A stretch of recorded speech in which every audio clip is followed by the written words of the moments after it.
अब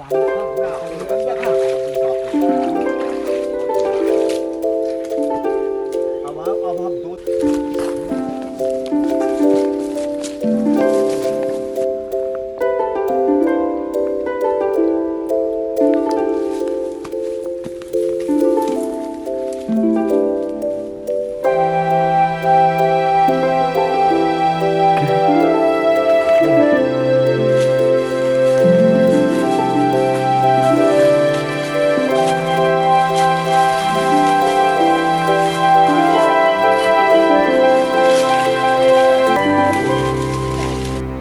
ओम गऊ कचनार अर्क का जो बनाने का जो प्रोसेस है वो आज हम आपको बताते हैं। हम यहाँ उत्तराखंड के जंगलों में आए हुए हैं। लगभग ये दिसंबर का महीना चल रहा है। तो कचनार का देखिए ये पत्ता होता है।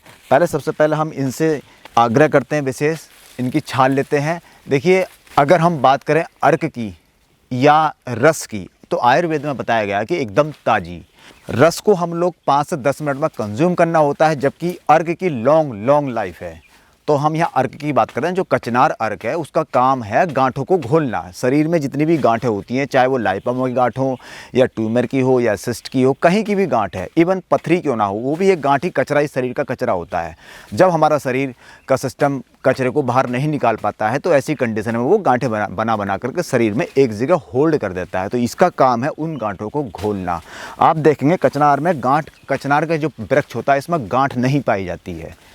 देखिए ये है, हम इनसे विशेष आग्रह करेंगे पहले और फिर इनकी हम छाल लेंगे। ये छाल है और छाल जो होती है, पेड़ की भी यही इच्छा होती है कि हमारी ये छाल उतारें। जैसे कि जंगल के पशु पक्षी जानवर होते हैं, उन पे क्या है, चिड़िया या कुछ भी, वो चाहती हैं कि जो चीचड़ी होती है वो कोई हमें बीने। ऐसे ही इनका होता है और इनसे विशेष आग्रह करते हैं कि जो भी रोगी धारण करे उस पर रोग मुक्त करना। इस प्रकार हम ये जो छाल है ये हम लोग बीनते हैं, ऊपर की छाल निकालते हैं हम। ये देखिए ये छाल होता है इसका, और इसके अंदर जाओगे तो वो लकड़ी होता है। तो छाल का इस्तेमाल किया जाता है। ये खुद सूखा होता है, ये द्रव्य एक औषधि का रूप ले लेता है। और पेड़ भी चाहता है कि इस कैंचली को उतारा जाए। जैसा सांप होता है, सांप अपनी कैंचली उतारता है, इसी प्रकार जितने भी ये पेड़ पौधे होते हैं इनका भी यही सिस्टम होता है।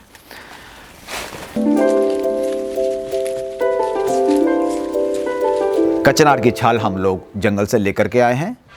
इसमें भी 2 तरह का पेड़ होता है, एक हाइब्रिड और एक जो है स्वनिर्मित, यानी कि देसी जो पेड़ जिसे बोलते हैं। आजकल की जो गवर्नमेंट है वो हाइब्रिड कचनार के पेड़ को बहुत ज़्यादा प्रोत्साहन दे रही है, सड़कों के किनारे किनारे लगाए जा रहे हैं। लेकिन वो जो कचनार है वो इतना इफ़ेक्टिव नहीं है, उसमें इतनी क्षमता नहीं होती है कि वो डिजीज को काट सके। तो ये जो है देसी है और जंगल का है। तो हम लोग ताज़ा इसकी छाल लेकर के आए हैं। 4 घन हम लोग बनाएंगे। साथ में हम लोग इसमें गौरख मुंडी डालते हैं।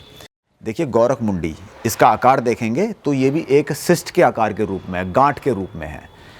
तो इसका काम भी यही है कि जितनी भी सिस्ट हैं, लाइपोमा या शरीर में कहीं भी जो गांठें पाई जाती हैं या एब्सेस है, जैसे कि ट्यूमर है, इवन कैंसर ही क्यों ना हो, उसको भी सबको ये घोलता है। देखिए गांठ कोई सी भी हो शरीर के अंदर है तो वो क्या है, वो एक वेस्ट प्रोडक्ट है जिसको कि शरीर बाहर नहीं निकाल पा रहा है। तो कचनार में ये खूबी है कि इस वेस्ट प्रोडक्ट को बाहर निकाले। साथ ही जितना भी ये सब सिस्टम है, जितनी भी गांठें बनती हैं, उसकी एक वजह होती है हमारा ये विशुद्धि चक्र, जो हमारा थायराइड ग्लैंड जिसे हम लोग बोलते हैं। तो उसकी वजह से भी ये सब चीज़ें, शरीर का जो मैकेनिज्म है, सिस्टम है, वो विकृत होकर के ये जित गांठें हैं या एब्सेस हैं या ट्यूमर है, ये बनना शुरू हो जाता है। तो कचनार में एक खूबी और है, ये हाइपो या हाइपर दोनों में ही बहुत अच्छा काम करता है और थायराइड को अपने बैलेंस में आ देता है। आइए अब हम इसको सबसे पहले हम इमाम दस्ते में यपकूट करेंगे और फिर हम इसको हांडी में रखेंगे भगवान धन्वंतरी के आह्वान के साथ।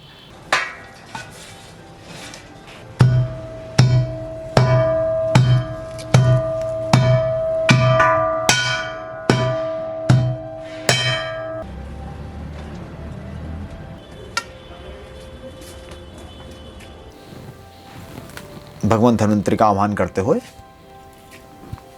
कचनार वृक्ष का आह्वान करते हुए, हम गौरख मुंडी के वृक्ष का आह्वान करते हुए कि हमारा ये अमुक कार्य सिद्ध हो। जो भी रोगी इस अर्क को धारण करे उस पर आप अपनी कृपा बनाएं। अगर आप मंत्र के साथ, भावना के साथ अर्क बना रहे हैं, विधि विधान के साथ, तो इसको गति बोलते हैं। और सारा खेल इसी में है और इसी में प्राण ऊर्जा होती है और इसी गति में जीवन होता है और संपूर्ण ब्रह्मांड भी गति है, पृथ्वी भी गति है, आप भी गति हैं।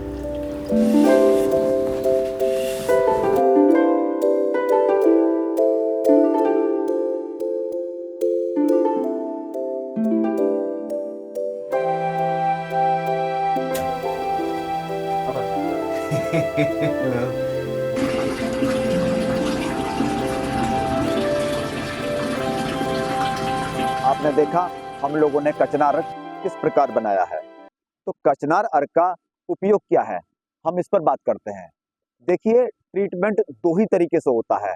एक तो होता है जैसे कि आधुनिक हमारी एलोपैथिक चिकित्सा है जो कि साइंटिफिक है और हर जगह उपलब्ध है, और दूसरा जो ट्रीटमेंट है वो है लॉ ऑफ नेचर।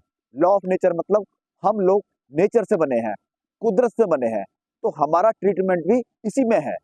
अगर हम एलोपैथिक पे जाते हैं तो वो क्या है, वो सारा कृत्रिम है, केमिकल बेस्ड है, तो उसमें भी आप हम लोग रह रहे हैं, आप सब लोग देख रहे हैं, लेकिन आप चाहते हैं कि हम पूरी तरीके से स्वस्थ हों और अपने पे डिपेंडेड आए, तो इसके लिए आपको लॉ ऑफ नेचर में जाना पड़ेगा।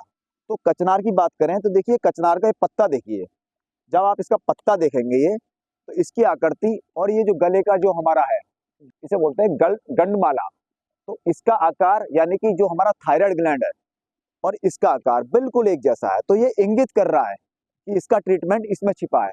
तो योग में भी जो विशुद्धि चक्र है और हमारे आयुर्वेद में ये थायराइड ग्लैंड है, यानी कि जो T3 T4 जब हार्मोन्स जब ये स्टिमुलेट करते हैं तो इसमें जो इनबैलेंस आता है तो उससे हमारे शरीर में अवरुद्ध बनते हैं, गांठें बनती हैं, हमारे शरीर में मेद बढ़ता है। तो ये क्या करता है, उसको सन्मूलन करता है, उसको जड़ से निकालता है, इसका काम ही ये है।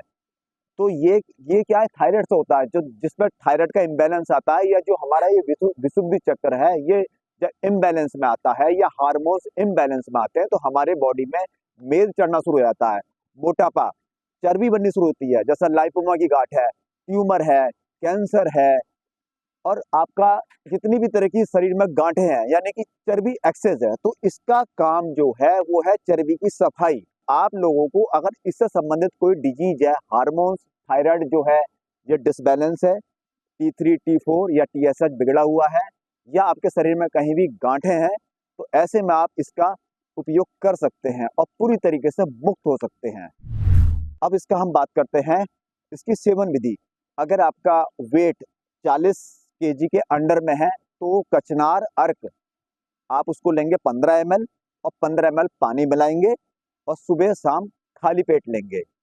साथ में कचनार गूगल बटी लेंगे 1 से 2 गोली। अगर आपका वेट 40 से 70 kg के बीच में है तो आप कचनार अर्क 20 ml और 20 ml पानी मिलाएंगे और सुबह शाम खाली पेट। अगर आपका वेट 70 से 100 kg के बीच में है तो कचनार अर्क 30 ml पानी और साथ में कचनार गूगल बट्टी की 3 से 4 गोलियां लेंगे।